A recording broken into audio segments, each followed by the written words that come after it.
Hey everyone, I'm out here in my garden, here to share a little bit about some tips and tricks that I thought might be of interest and inspirational for others around sustainable eating. This one is going to be about an Eat Your Weeds smoothie. I've been taking some courses over the last, probably a few times over the last decade or so, and it's taken me a while to sort of warm up to this idea, but I do think that there's all kinds of benefits of learning to eat our weeds instead of pulling them out of our gardens or dumping chemicals on them.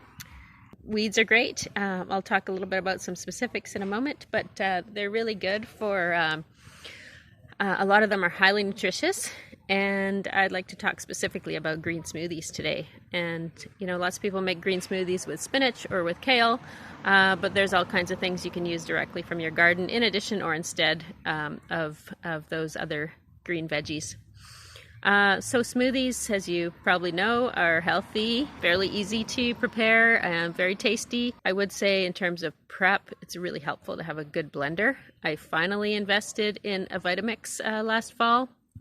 That was my only Black Friday purchase, and it's incredible how much smoother my smoothies are. So Vitamixes are expensive, as in $500 and up,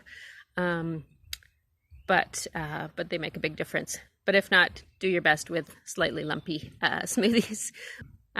So what else to say? I mean, there's all kinds of, sweet things that you can put into your smoothie. Some people probably like it more sweet. Some people may be happy with a savory smoothie. But I want to get right into the weeds, get into the thick of it. So one kind of so-called weed that you may have encountered before, it's called lamb's quarters. And it is very similar in taste, very mild. It's very similar in taste to spinach. And incredibly, it grew in my garden last year, quite a jungle to the height of like 5 or 6 feet. My cat sort of loved to go and hide in there. And it's so delicate and soft, and I could just sort of pinch off the new growth on the plants, not like the big stalk, but the new growth, and it just kept going and going. Like it's coming up in my garden now. We're in mid-May, and it's already a couple inches tall, and as I said, sometimes it gets as big as 5 or 6 feet, but I was able to keep harvesting it until late August, maybe into September. And in terms of storing it, I mean, I was able to eat it fresh, but also I could you could blanch it and put it in the freezer. Blanch is just like put it into hot water for like 20 or 30 seconds, and then strain it out, put it in a little container, throw it in the freezer, and then I was able to keep eating those throughout the winter. And I actually ended up drying a whole bunch too, because I didn't have too much space in my freezer, and so I dried it, and I wasn't sure quite how to use it, and in the end I just threw it in as is into the smoothies without trying to rehydrate it or anything, and it turned out just great. So that's lamb's quarters. I mean, you can still use spinach and kale if you like, but that was just a great substitute. And it's so easy to grow instead of having the labor of trying to like grow spinach, and it often goes to seed, and it bolts and it doesn't stay good very long in the garden. Something else you might be wanting to try is plantain. Plantain, not the banana plantain, but plantain. There's 2 different kinds of it. I'll show you some photos here. And it is, again, a very mild taste. It's also, if you want to know more about plantain, it's really great to, if you've got a bug bait or something, if you just like chew it a little bit or rub it in your hands and then put it directly on your bug bait. It's amazing for the skin. Dandelions are also super good. They're bitter, but we all need more bitter foods in our diets. And so dandelion, I use the dandelion leaf. I mean, the root is also really healthy, and the flowers are pretty healthy. You can make tea from the flowers, all kinds of other things. But I typically just use the greens. Can also throw those greens in salads, by the way. There's something called malva.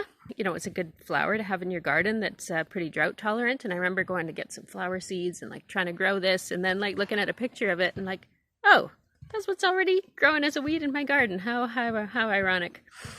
So I finally realized, what malva is, and realized too that it's actually quite medicinal and edible.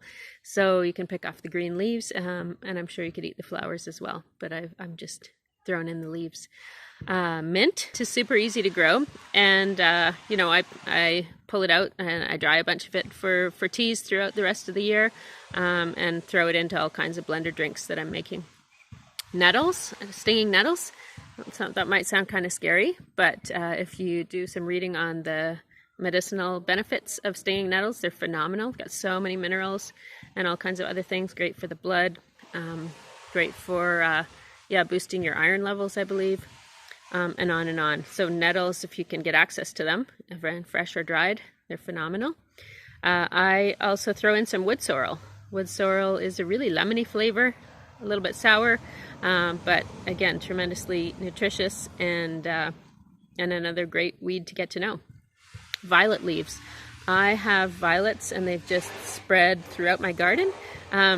But they are so great. Again, just really mild taste, really easy to eat. And the flowers, if it's the end of April, early May, you might be lucky enough to be able to harvest some flowers too. And the lovely purple flowers are very edible. Sorrel. So I mentioned wood sorrel, which is a wild food. Sorrel itself is kind of looks like spinach.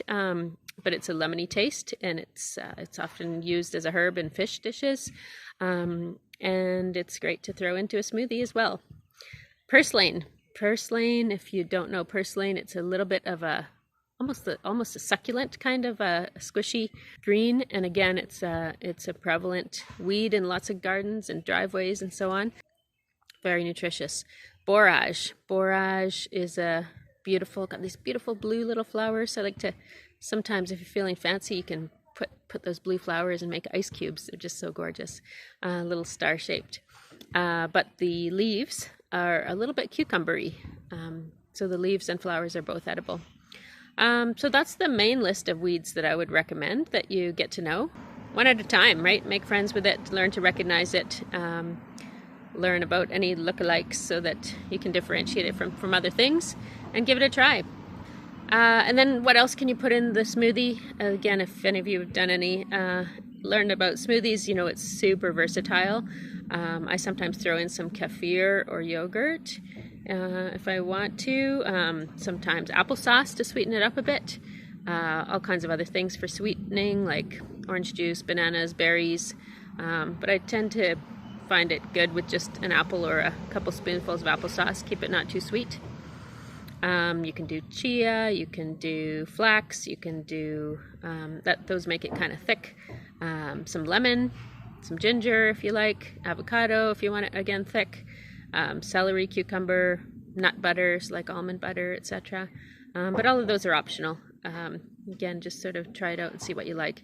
If you want to get into the savory flavors, I haven't tried this, but maybe dill or parsley, sometimes even sprouts if you've been growing your own sprouts or bought some sprouts. That kind of thing.